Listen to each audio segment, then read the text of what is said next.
வணக்கம். இரவு நேர பிரதான செய்திகளின் ஊடாக நர்மதா சிறையில் முதலில் தலைப்புச் செய்திகள். பாடசாலை மாணவர்களுக்கு வழங்கப்பட்ட அனுமதி. கல்வி அமைச்சின் அறிவிப்பு. டித்வா புயலால் பாதிக்கப்பட்ட விவசாயிகளுக்கான இழப்பீடு வெளியான தகவல். கோர்முஸ் நீரிணை பதற்றம். அதிகாலை வேளை அமெரிக்காவிற்கு ஈரான் இராணுவம் விடுத்துள்ள அறிவிப்பு. இனி விரிவான செய்திகள்.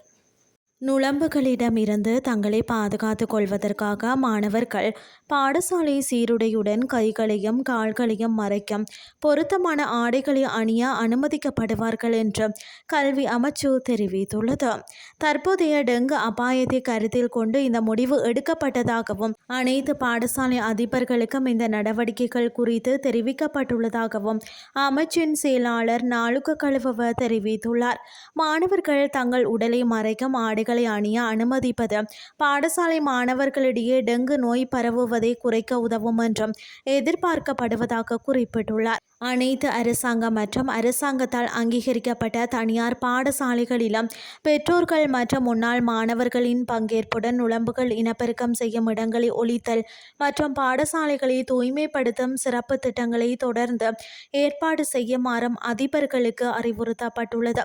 இதற்கிடையில் அதிக அபாயமுள்ள 60 டெங்கு மண்டலங்களை உள்ளடக்கிய ஒரு சிறப்பு நுளம்பு ஒழிப்பு திட்டம் நாளை தொடங்கும் என்றும் தேசிய டெங்கு கட்டுப்பாட்டு பிரிவு அறிவித்துள்ளது.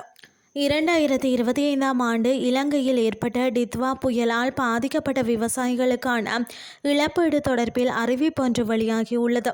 அதன்படி பாதிக்கப்பட்ட அனைத்து விவசாயிகளுக்கும் இழப்பீடு முழுமையாக வழங்கப்பட்டுள்ளதாக விவசாய அபிவிருத்தி திணைக்களம் தெரிவித்துள்ளது. அந்த வகையில் 59,245 ஹெக்டேர் பரப்பளவை உள்ளடக்கிய 1,12,442 விவசாயிகளுக்கு இழப்பீடு வழங்கப்பட்டதாக விவசாய அபிவிருத்தி ஆணையாளர் நாயகம் தம்மிக ரணதுங்க தெரிவித்தார். இதற்கிடையில் சிறு போகத்திற்கான உர மானியத்தை 95% விவசாயிகள் பெற்றுள்ளதாக விவசாய அபிவிருத்தி திணைக்களம் குறிப்பிட்டுள்ளது. அதன்படி 4,49,750 ஹெக்டேர் பயிர்ச்செய்கை நிலத்தை உள்ளடக்கிய 6,67,460 விவசாயிகள் உர மானியத்தை பெற்றுள்ள நிலையில் உர மானிய திட்டத்திற்கான மொத்த செலவினம் 13,492 பில்லியன் ரூபாயாக உள்ளமை குறிப்பிடத்தக்கது. இனி வெளிநாட்டு செய்திகள். கோர்முஸ் நீரிணையில் பதற்றம் அதிகரித்து வரும் நிலையில் ஜூன் 16 அன்று தெஹ்ரானுக்கும் வாஷிங்டனுக்கும் இடையில் கையெழுத்திடப்பட்ட புரிந்துணர்வு ஒப்பந்தத்தின் விதிமுறைகளுக்கு இணங்குமாறு ஈரான் இராணுவம் இன்று ஞாயிற்றுக்கிழமை அதிகாலையில் அமெரிக்காவை வலியுறுத்தியது. ஈரான் அரசு ஒளிபரப்பு நிறுவனமான IRIV-க்கு அளித்த பேட்டியில் ஈரான் இராணுவ செய்தி தொடர்பாளர் பிரிகேடியர் ஜெனரல் முகமது அக்ரமினியா அந்த மூலோபாய முக்கியத்துவம் வாய்ந்த நீர்வழி பாதை வழியாக சட்டவிரோத பாதை என்று அவர் விவரித்த ஒன்றை நிறுவுவதற்கான அமெரிக்காவின் தலையீடு அப்பகுதியில் பாதுகாப்பின்மையை உருவாக்கியுள்ளது என்று கூறினார்.